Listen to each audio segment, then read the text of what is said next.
one thing I taught myself to do. No matter the problem, refuse to lose. So how you want it, man? You can choose. If you can't take the heat, don't light the fuse.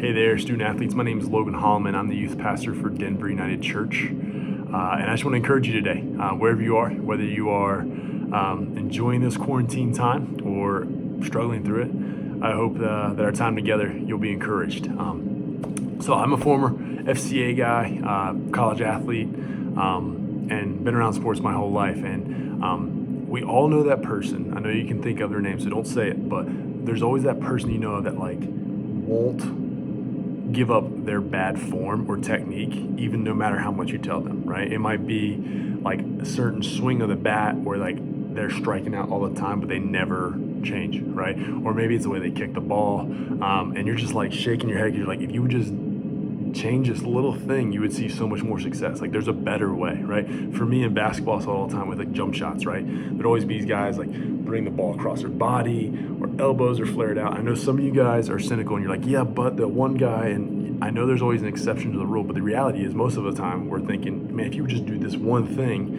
keep your elbow in, shooters see, all that stuff, you would have so much more success. It'd be so much easier, right? And I think that also relates to our faith. There's something that Jesus has for it in our lives.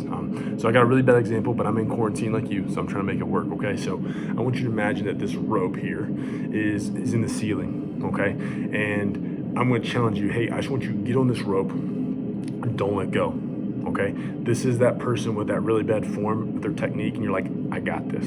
I can do this. I'm going to make it happen, right? And so you might get on here and wrap your hands around it. You might tie a knot at the end of it, but you just can't come off the rope, right? A bunch of us have had a bunch of different ways to figure that out. And we might have techniques, and we might wrestle with it and struggle and wrap arms around it and be on there a long time, sweating, really striving, getting after it. But at some point, where you're going to fall off, probably, right? My hands might get all cut up and blistered, and at some point my strength is going to fail, where I'm going to fall down, right?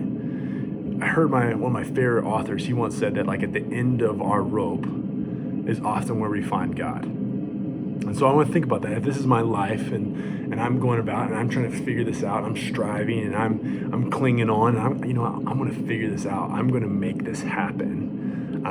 Often life has this way, just like this pandemic, of even my plans, my striving, all my ideas of what's best. What happens sometimes, it just gets pulled out from under us. And we kind of find ourselves at this time of well, what happened? What did I build my life on? The people, the things I'm doing, the things I spend my time on, they're gone. And was it worth it? And is it serving me well? And was the thing I thought was so important now, it's gone now? What do I do? And I think I found in my life that God is so gracious that when we're at the end of our rope, when we don't have the answers or our striving comes up short, that he is so gracious to catch us. Micah 7 says that he loves showing unfailing love for us, right? I think God in my life all the time, he's just kind of waiting patiently for me to realize I can't do this all on my own, and I need him to catch me, right? And my rope's fraying, it's all falling apart, and rather than trying to figure out my life, he's like, hey, I'm right here if you want me to. So I got 3 questions for you today, and hopefully they'll help you and guide you as you think through this. The first is, who or what do you think will be at the end of your rope?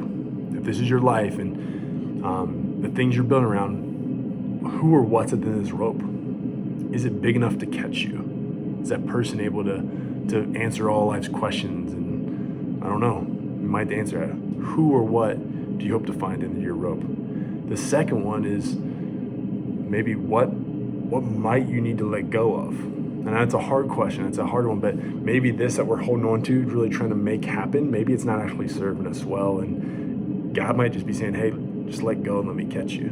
Maybe it's a dream, maybe it's a relationship, I don't know. And third, if I held in this rope long enough and I was digging in here, I'd probably have cuts and blisters all over my hands, right? And that's life. Life has a way of hurting us, doing damage. And so we have to ask ourselves, the third question is, what area could you invite Jesus to heal. Maybe that's a relational hurt. Maybe that's disappointment. Maybe that's shame and guilt. But what area could you invite Jesus to heal?